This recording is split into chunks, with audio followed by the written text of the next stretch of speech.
Assalamu alaikum. My name is Saif. I'm going to give you guys 5 tips for fatherless young men. I'm giving you guys the blueprint to transform your life and become a man without a role model. Number 1, you can't. You need to find one. So you need to find a mentor. Somebody who you would like to emulate, but you have to understand, you have to know exactly what to look for in a mentor. So I'm going to show you guys. Number 1, he has to have a purpose. And you can see this in the way he works, the way he operates. He sticks firm to his purpose and he won't let anything throw him off. Number 2, good character and etiquettes. Watch the way he handles conflict. Watch the way he speaks to young men. Watch the way he speaks to you. If his character is displeasing, do not choose him as a mentor. Number 3, clean appearance, right? You're going to emulate this person's good and bad habits. You want to make sure that this person is a clean person. Number 4 is financial stability. Your mentor should generally be somebody who is solidified and able to take care of his people. He does not have to have all of these qualities. He has to take care of his body. He has to be a respectful human being, financially stable, and find somebody you want to be like in the next 10 years. And number 2, you need to submit to this man 100%. This man is going to change your life. He's going to give you knowledge and there has to be something in return. If you're learning for free, you need to at least give 100% dedication to submission and protection. Whoever shakes your mentor's hand, you need to shake their hand. Whoever's your mentor's friend is your friend. Whatever your mentor says, it goes. In the beginning, there's questions and questions. Okay, are you this person that I want to follow? If he is, as a man, you make a decision and you stick to that decision even if you don't like the man anymore. This is actually number 2.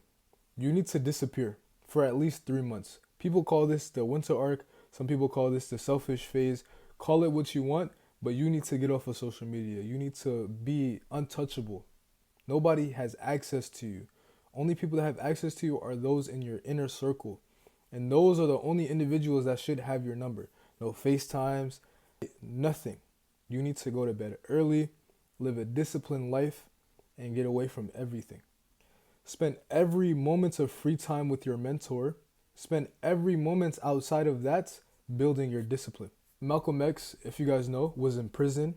He locked in for 10 years. They called him Satan in jail. He met his mentor, and then he gave 100% dedication and became Malcolm X. And this is the blueprint in how you get to that revolutionary man. Number 3, lift weights. Sometimes I just think about how much more complete Malcolm X would have been if he would have just lifted weights. Lifting weights isn't everything, but it does a lot. It builds your confidence. It increases your testosterone. It defeats depression. And on top of that, in these 3 months, you're going to need somewhere to put this built up energy. At the end of the day, we're young men. We need to put it somewhere. If we don't, then it's going to go into lust and it's going to go into pornography. You need to go to the gym at least 6 times a week. You can go 2 times a day if you want to and lift as much as you possibly can so that you can transform your body. The more you lift, the more physically attractive you become, the more confident you become. And finally, it increases your chances of protecting your family members by at least 50%, if not more. The last 50% is from combat sports like boxing, Muay Thai, Jiu-Jitsu, etc. Number 3, discover your purpose. And what you should do is, if you have found your mentor at this point in these steps, you need to live according to your mentor's mission. And so for you guys to be aligned, it would only make sense for you to take on his mission. And that doesn't mean you shouldn't get yours. It doesn't mean that you shouldn't have one of your own. But I'm saying if you don't have one yet, you need to take your mentor's mission and live on with it. Your purpose should be a bigger calling. It should be bigger than yourself. And it should be capable enough to branch off into the topics and subjects and matters of your entire life. And then you need to live according to this purpose for the rest of your life.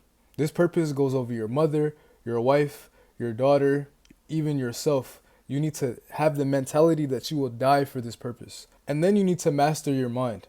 Your mind should be your greatest asset. And then to get there, you just need to treat it as such. So you need to fuel your mind with productive information. Right now we have a cognitive warfare going on to where all of the information we are getting is going in our brains and is going straight out because we're getting so much information at once. Delete social media and just read books. The first book I recommend for fatherless men is The Way of the Superior Man. And the more history you know, and the more history you know about your people and your ethnic group, the stronger your self-identity, and this is how you build an unbreakable mind. Kobe and Muhammad Ali. These are both great examples. They weren't the most athletic, they weren't the most strong, but they had that mentality, that Mamba mentality, unbreakable, unshakable mentality. And then the last piece of advice would be only spend time with those who you would want to be like, and then create a true brotherhood with them. In other words, surround yourself with righteous people, righteous company. If there's 9 haramis in a room, if there's 9 broke people in a room, you're going to be the 10th one. But the greatest of human beings in the world, like the prophets, right? The Prophet Muhammad, peace be upon him, had wonderful companions. Abu Bakr, Umar, Ali, Az-Zubair ibn Awam, Uthman, Khalid. The list goes on. He had war commanders, people who were willing to give up all of their belongings and leave their family with nothing for the cause. He had individuals who would lay their life on the line for him. Would your brothers right now, the ones surrounding you, the one to the left of you and the right to you, raise your children when you pass away? And would he raise them with the legacy that you were teaching them when they were little and have them live by it? Once you have reviewed and implemented all of these pieces of advice, these 5 steps, no one will recognize you. No one will touch you or your family members. Life will be in your hands. You will be able to control and manipulate your own life, causing you in the end to be successful. Don't forget God in any of this. For me, my purpose is God. That is my foundation. But I hope I helped you guys. Assalamu alaikum.